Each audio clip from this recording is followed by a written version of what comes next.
बिस्मिल्लाहिर्रहमानिर्रहीम अस्सलाम वालेकुम। फोकस विद फायजा में आपको खुशामदीद। नाज़रीन, हालिया एक हफ्ते में बड़ी ही अजीबो-गरीब और परेशान कुन सूरत हाल जो है, उसने गज़ा में जो है अपने आप को नुमाया किया है। पहले हमास का अटैक और उसके बाद हम देख रहे हैं इज़राइली एयर फ़ोर्स की जो एयर स्ट्राइक्स हैं, बहुत सारे जो फ़लस्तीनी गज़ा की पट्टी में एक तरह से जो है उनका मुहासरा है या वो बंद है, क्योंकि गज़ा की पट्टी जो है इट्स एनक्लोज़्ड। वहाँ पर उनको बड़ी मुश्किलात का सामना है, बड़ी शहादतें हुई हैं और इन शहादतों में अफ़सोस के साथ 700 से ज़्यादा सिर्फ़ बच्चे हैं। जो हमारे फ़लस्तीनी मुसलमान बहन-भाई जो बच्चे हैं वो शहीद हुए हैं। इस मामले पर मुस्लिम दुनिया क्या किरदार अदा कर सकती है और बिलख़ुसूस Pakistan being the nuclear power, being the only Muslim nuclear power on this earth, क्या पाकिस्तान कोई कलीदी किरदार अदा कर सकती है? ये जानने के लिए हमारे साथ मौजूद हैं farmer ambassador Abdul Basit sahab. He is also been the high commissioner to India, ambassador to Germany, foreign office के स्पोक्समैन रह चुके हैं। बहुत ही ज़्यादा well versed, experienced foreign affairs के मामलात में और पाकिस्तान के रोल के मामलात में इनको खुशामदीद कहेंगे। अस्सलाम वालेकुम एम्बेसडर साहब। Walaikum assalam. Thank you very much, Faiza, for having me on your show. बहुत शुक्रिया आपका एम्बेसडर साहब। बहुत देर से मैं ये एक नशिस्त आपके साथ रखना चाह रही थी मुख्तलिफ मामलात पर, लेकिन अब ये इतना एक जो नाज़ुक मामला है, मुझे लगता है आप इस पे पाकिस्तान के हवाले से बड़ी अच्छी रोशनी डाल सकते हैं। सबसे पहले तो बताइएगा कि पाकिस्तान इस वक़्त क्या किरदार अदा कर रहा है? क्यों हमें पाकिस्तान की तरफ से खामोशी नज़र आ रही है, फ़लस्तीन को लेकर और बिलख़ुसूस गज़ा के मुसलमानों को लेकर? जी, बिस्मिल्लाहिर्रहमानिर्रहीम। फ़ायदा इसकी दो तीन वजूहात हैं। एक तो हमारे यहाँ, जैसा कि आप जानती हैं, केयर टेकर सेटअप है। और केयर टेकर सेटअप में ऑब्वियसली बहुत सी चीज़ें हैं जो रियासतें कर सकती हैं, लेकिन पाकिस्तान एक यूनिक सा मुल्क है और सिर्फ पाकिस्तान ही में यही केयर टेकर सेटअप है। दुनिया में और कहीं भी इस किस्म की मिसाल नहीं मिलती। लेकिन मुझे फिर भी ताज्जुब हुआ कि इस केयर टेकर सेटअप में जब ये जंग छिड़ी तो हमारा जो ऑफिशियल रिएक्शन आया वो ज़रा सॉफ्ट सा था, माइल्ड सा था। बल्कि यहाँ तक भी मैं कहता हूँ कि एक लिहाज से मिसप्लेस्ड था। और मैं वो इसलिए कह रहा हूँ कि हमने इसराइल की जो ऑक्यूपेशन है और जो फ़लस्तीनी हैं, जो ऑक्युपाइड लोग हैं, उनको एक सफ़ में लाकर खड़ा कर दिया। हमने जो ऑफिशियल हमारा प्रेस रिलीज़ अगर आप पढ़ें तो उसमें हमने कहीं भी फॉरेन ऑक्यूपेशन का ज़िक्र नहीं किया। तो मेरे लिए बहुत ताज्जुब की बात थी, बल्कि शॉकिंग था, क्योंकि हमने हमेशा फ़लस्तीन के मामला और कश्मीर का जो मामला है उसको इकट्ठे रहकर, इकट्ठे सामने रख के हमने हमेशा अपनी पोज़ीशन को फ़ॉर्मुलेट किया है। तो ये एक बहुत बड़ा, मैं समझता हूँ कि हमने सही मैसेज नहीं पहुँचाया और उसकी वजूहात 2-3 हैं। एक तो ये है कि हम ज़रा सऊदी अरब की तरफ देख रहे थे या बाकी ममालिक की तरफ कि उनका रिएक्शन क्या आता है, क्योंकि बहुत से ममालिक जो हैं, ख़ास तौर पे सऊदी अरेबिया, जो कि हमने पिछले दिनों सुना भी कि सऊदी अरब और इसराइल के दरमियान ताल्लुकात इस्टेब्लिश होने जा रहे हैं। तो उस कॉन्टेक्स्ट में हमने ज़रा थोड़ा मोहतात रवैया इख्तियार किया हमास की वजह से। और शायद इसी वजह से हमने उसको इतना, एक लिहाज से इस तरह फॉर्मुलेट किया अपना रिएक्शन कि वो सऊदी अरब से कोई बहुत ज़्यादा अलग नज़र ना आए। हम ज़रा उस एक मोहतात रहे उस मामले में। फिर दूसरा एक ये भी है कि इस वक्त चूँकि एक बेयकीनी की सूरत हाल है, और बेयकीनी की सूरत हाल में डिप्लोमेसी में यूजुअली यही होता है कि आप बीच का रास्ता इस्तेमाल करते हैं, क्योंकि हमारे भी इनफॉर्मल कॉन्टेक्स्ट तो इसराइलियों के साथ 2005 से हैं और हम भी उनके बिहाइंड द सीन्स मुलाकातें भी रहती हैं। तो थोड़ा-सा इस हवाले से हमारा, लेकिन हमें ये सोचना चाहिए कि हमारा लॉन्ग टर्म इसकी क्या इम्प्लीकेशंस हो सकती हैं, ख़ास तौर पे न सिर्फ फ़लस्तीन के लिए बल्कि जम्मू और कश्मीर का जो तनाज़ है उसके लिए भी। तो इस हवाले से अब हमारी कोशिश जो इस वक्त है वो यही है कि हम एक एक्स्ट्राऑर्डिनरी सेशन करवा लें ओआईसी का। ठीक है, उसके ऑप्टिक्स होंगे, लेकिन नतीजा उसका भी कुछ नहीं निकलेगा। अगर अरब लीग से कुछ नहीं निकल पा रहा तो ओआईसी से किस तरह निकल सकता है, क्योंकि ओआईसी में तो ईरान भी है और भी ममालिक हैं जो बिल्कुल एक मुख्तलिफ अंदाज से इस सूरत हाल को देख रहे हैं। तो मेरा ख्याल है कि अभी सिर्फ हम बस स्टेटमेंट ही दे सकते हैं। मेरा नहीं ख्याल कि ओआईसी का इजलास भी हो पाएगा, फ्रैंकली स्पीकिंग। तो पाकिस्तान, चूंकि हमारे फिर अंदरूनी हालात भी ऐसे ही हैं जैसे आप जानती हैं, एक लिहाज से इलेक्शन की तरफ भी हम जा रहे हैं। आई डू नॉट नो कि इलेक्शन होने हैं नहीं होने, दैट्स अ सेपरेट डिस्कशन। लेकिन एक बेयकीनी सी सूरत हाल है, इस वजह से इसी किस्म के रिएक्शन की आप तवक्को रख सकती हैं। मैं जो इस वक्त केयर टेकर प्राइम मिनिस्टर हैं, जो काकर साहब, उनका मैं एक जो ट्विटर पर उन्होंने एक इंटरव्यू का क्लिप भी रिलीज हुआ, उन्होंने कहा कि ही कैप्शनड इट एज इसराइल एक जालिम और गासिब रियासत है जबकि फलस्तीन एक मजलूम कौम है, ये एक जालिम और मजलूम की जंग है। And when you listen to what he is saying, उन्होंने दो तीन इंपॉर्टेंट बातें की कि जी फलस्तीनियों को जो है उनका हक होना चाहिए डिसाइड करने का कि वो किसके साथ रहना चाहते हैं, आजाद रहना चाहते हैं या गुलामी में अमन चाहते हैं। This has to be the Palestinians' decision. But he said again what you were saying that जो क्योंकि हम केयर टेकर सेटअप है, लेकिन इसका मतलब ये नहीं कि हमारा स्टांस मुख्तलिफ है। हमारा स्टांस वही है जो माजी की पाकिस्तानी हुकूमतों का हुआ। लेकिन अब इस रोशनी में जो हम बात कर रहे हैं कि इस वक्त जो है घर के अंदर यानी पाकिस्तान के अंदर भी एक अजीब सी हिजानी सी कैफियत है इलेक्शंस को लेकर, मुख्तलिफ मामलात को लेकर। पॉलिटिकल पार्टी के जो लीडर है इमरान खान साहब, वो जेल में, बड़ा एक अजीब सी सिचुएशन है, लोगों की गिरफ्तारियां हो रही हैं। आपके ख्याल में क्या इसका भी कुछ असर है इस वक्त मौजूदा पाकिस्तान की जो पॉलिसी है फिलिस्तीनियों के हवाले से?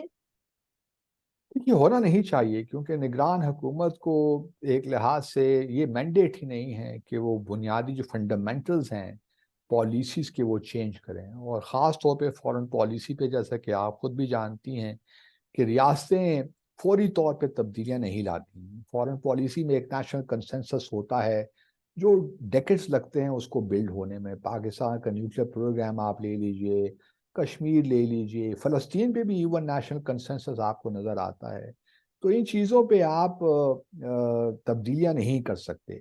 लेकिन चूंकि अब हमारा जो ऑफिशियल रिएक्शन आया वो बड़ा सॉफ्ट था, उसके बाद मुझ जैसे कुछ लोगों ने और बहुत से लोगों ने आई एम श्योर तनकीद की हुकूमत पाकिस्तान में, तो उसके बाद हमने देखा कि कुछ न्यूएंसेस में तब्दीलियां हुई। उन्होंने फिर प्रो फलस्तीन पोजीशन लेने की कोशिश, विच इज़ गुड, एक लिहाज से ठीक हो गया कि जो पहली पोजीशन थी, जो फॉरेन ऑफिस से ऑफिशियल रिएक्शन आया था, वो बिल्कुल माइट था।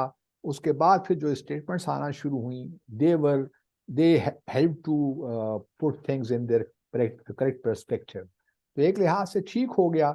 लेकिन मैं आपकी बिल्कुल आपसे इत्तेफाक करता हूँ कि जो इस वक्त हमारे यहाँ एक हिजानी सी कैफियत है पाकिस्तान में, वो बिल्कुल यही है कि क्या किया जाए चीज़ों के बारे में।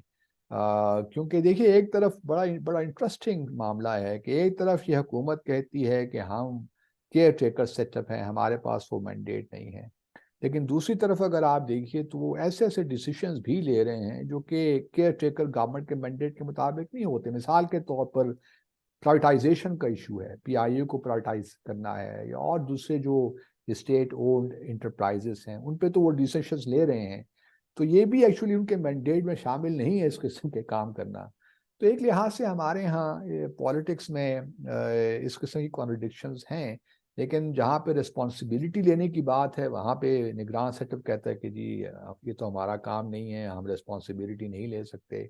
लेकिन फिर दूसरे काम वो भी कर रहे हैं जो कि इलेक्टेड गवर्नमेंट को करने चाहिए। तो इस वक्त डू यू थिंक कि मजीद जो है वो खला पैदा होगी इस वक्त केयर टेकर सेटअप और पाकिस्तानी अवाम में? क्योंकि अगर आप सोशल मीडिया देखें, लोगों के रिएक्शंस देखें, अगर आप डिस्कशंस में बैठे, तो पाकिस्तानी अवाम जो है वो परेशान है और वो चाह रहे हैं कि हुकूमत जो है वो किसी किस्म की मदद भेजे फलस्तीनियों को, चाहे वो उनकी जो है जंग लड़ने में मदद दे, उनके लिए रिलीफ किसी तरीके से प्रोवाइड करे। जंग तो देखिए, नहीं, मेरा नहीं ख्याल कि पाकिस्तान को इस वक्त इन्वॉल्व होना चाहिए किसी किस्म की जंग में या आर्म्स वगैरह। ये तो हम ना कर सकते हैं ना हमें करना चाहिए। लेकिन ये ज़रूर है कि हमें दो तीन चीज़ों पे हमें काम करना चाहिए। ऑब्वियसली एक तो हमें देखिए, हमने एक क्योंकि केयर टेकर सेटअप है अगेन, हमें देखिए ना मोहम्मद बिन सलमान का फ़ोन आया ना हमें प्रेसिडेंट अर्दोआन का फ़ोन आया। तो इससे आप अंदाज़ा लगा सकते हैं कि पाकिस्तान को वो किस नज़रिए से देख रहे हैं और हमारी पोजीशन क्या है, या हम कितने रेलिवेंट हैं इस सारी सिचुएशन में। प्रेसिडेंट अर्दोआन ने सारी दुनिया को फ़ोन कर दिया लेकिन हमें फ़ोन नहीं किया। इस तरह मोहम्मद बिन सलमान ने ईरान के प्रेसिडेंट को फ़ोन किया, टर्किश के प्रेसिडेंट को फ़ोन किया, लेकिन हमसे कोई रब्ता नहीं हुआ।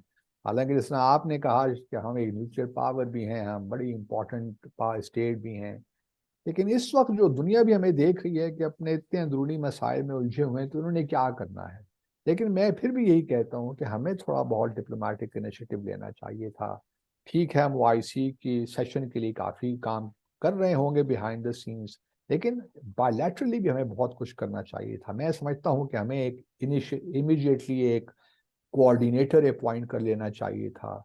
थोड़ा बहुत जो पाकिस्तान से जो ह्यूमैनिटेरियन असिस्टेंस जा सकती है, वो पहुंचती है नहीं पहुंचती वो एक अलग बात है, लेकिन एक जो अवाम में एक जज्बा है कि हम फ़लस्तीनियों की मदद करें, कम अज़ कम हुकूमत वहाँ तो खड़ी हो ना, कि जहाँ जिस तरह पाकिस्तानी सोच रहे हैं वो काम करना चाहते हैं। हमें चाहिए था कि हमारे वज़ीर ख़ारजा या वज़ीर आज़म कॉन्टैक्ट करते, खुद ही इनिशिएटिव लेते, मोहम्मद बिन सलमान से बात करते, टर्किश के प्रेसिडेंट से बात करते, ईरान के प्रेसिडेंट से बात करते, दुनिया को बताते कि हम लोग कुछ कर रहे हैं या हम चाहते हैं कि कुछ करें, हमारी ख्वाहिश है। फ़लस्तीनियों को ही मैसेज जाता है कि पाकिस्तान एक्टिवली कुछ कर रहा है, लेकिन हमें वो ऑप्टिक्स भी नज़र नहीं आ रहे, को जाके हम ये तवक्को रखें कि कोई हम टेंजिबल चीज़ कर सकेंगे फ़लस्तीनियों के लिए। हम्म। सफारतकारी में तो पहले ऑप्टिक्स होते हैं, उसके बाद उस चीज़ वहाँ से चीज़ें फ्लो होती हैं।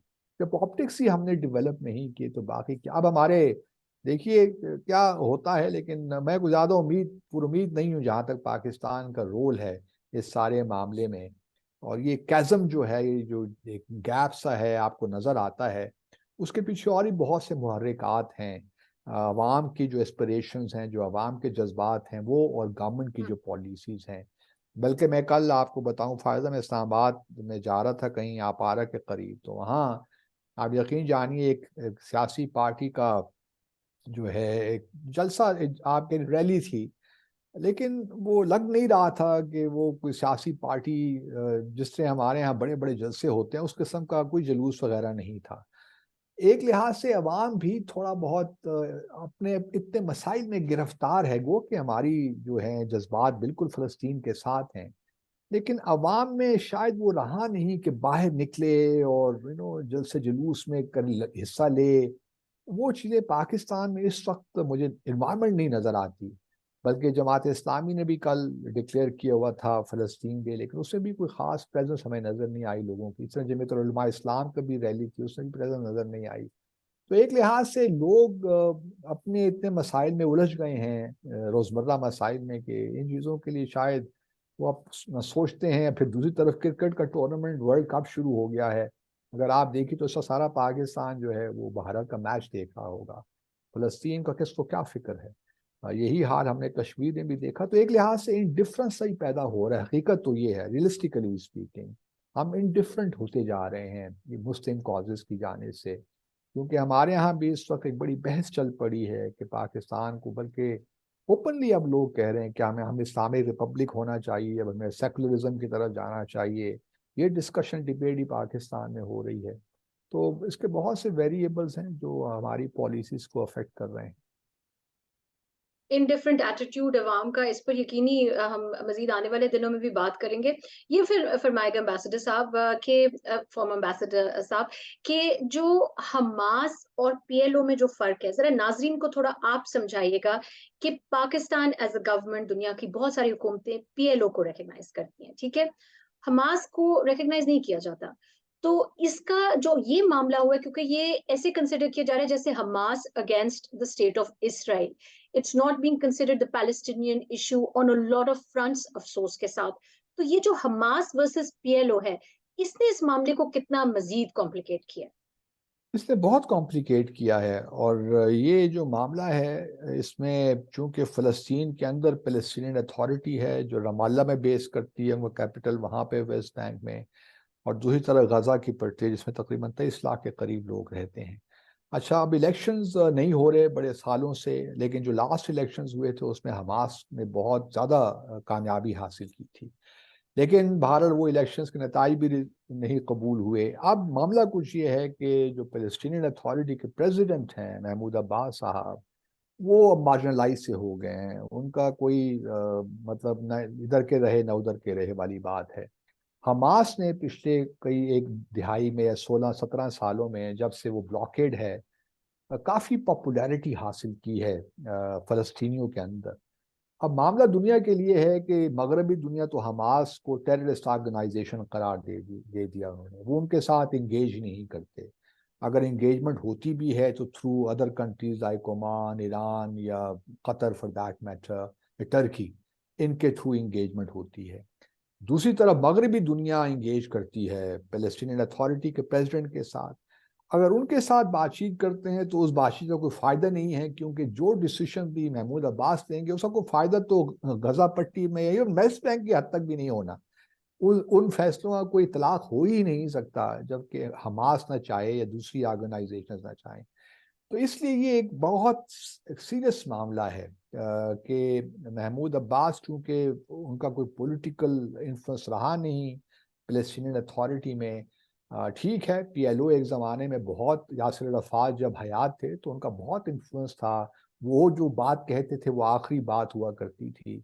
लेकिन उसके बाद एक सियासी वैक्यूम आ गया। अल-फतह जो ऑर्गेनाइजेशन है, पॉलिटिकल विंग जो था, उसमें बहुत अब और महमूद अब्बास अब काफ़ी ज़ईफ़ भी हो गए हैं, एज का तकाजा भी है। लेकिन वो उसके उसमें जाए बगैर ये कहना बिल्कुल अब एक लिहाज से, क्योंकि वेस्ट बैंक के अंदर भी हम देख रहे हैं कि हमास के की सपोर्ट में रैलीज हो रही हैं, और वहाँ भी बल्कि इसराइल ने एक्शन लिया और कुछ लोगों को वहाँ भी शहीद किया, वेस्ट बैंक के अंदर भी। तो एक लिहाज से हमास इस वक्त जो ऑर्गेनाइजेशन है फ़लस्तीन की, वो ही मैं समझता हूँ कि फ़लस्तीनियों की एस्पिरेशंस को उसकी तर्जुमानी कर रही है।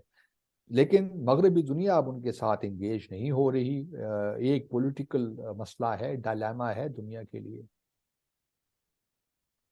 तो इस वक्त जो मतलब नजर तो नहीं आ रहा कि अब्राहम अकॉर्ड्स जो है वो कुछ उसमें कोई अब कंक्लूसिव बात फिलहाल निकल सकती है, लेकिन आपकी रीडिंग के मुताबिक क्या जो अब्राहम अकॉर्ड्स हैं have they been stalled permanently और at least for the near future? Permanently तो नहीं मेरे ख्याल में हुए, लेकिन ये ज़रूर हुआ है कि कुछ अरसे के लिए, क्योंकि इस वक्त अरब दुनिया में भी आप देखिए ना, जो लोगों ने ख़ास तौर पे जो इराक़ में हुआ, बहुत बड़ी रैली निकाली उन्होंने, लोग बहुत बाहर आए इन सपोर्ट ऑफ फ़लस्तीनियन पीपल। तो एक लिहाज से इन लोगों के लिए, अरब दुनिया के लिए मुश्किल तो हो जाएगा। अगर आप जहां आप तशरीफ रखती हैं इस वक्त यूएई में, अगर देखिए ना इब्राहिम अकॉर्ड्स की क्या शराइत थी। इब्राहिम अकॉर्ड्स की बहुत सी शराइत में एक शर्त ये भी थी कि इसराइल जो वेस्ट बैंक में सेटलमेंट्स हो रही हैं उनको बंद कर देगा, ये यूएई की शर्त थी एक। लेकिन वो नहीं हो पाई बदकिस्मती के साथ।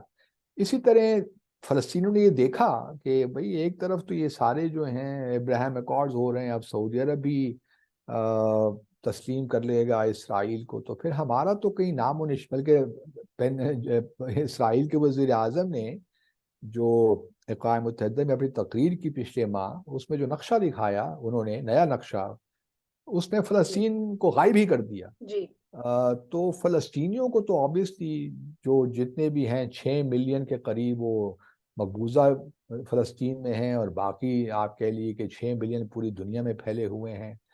तो उनको एक लिहाज से सेटबैक तो हुआ इब्राहिम अकॉर्ड से, और शायद उन्होंने सोचा कि कुछ एक्शन तो लेना पड़ेगा फ़लस्तीन इसराइल के खिलाफ, ताकि उसको सेंटर स्टेज पे लाया जाए फ़लस्तीन के डिस्प्यूट को। और मेरे ख्याल में वो बिल्कुल एक लिहाज से जायज़ भी है, क्योंकि ये कोई इंटर स्टेट जंग तो नहीं हो रही ना, ये तो जैसा मैंने पहले जिक्र किया, एक तरफ ऑक्युपाइड फोर्सेस हैं और एक तरफ ऑक्युपाइड पीपल हैं।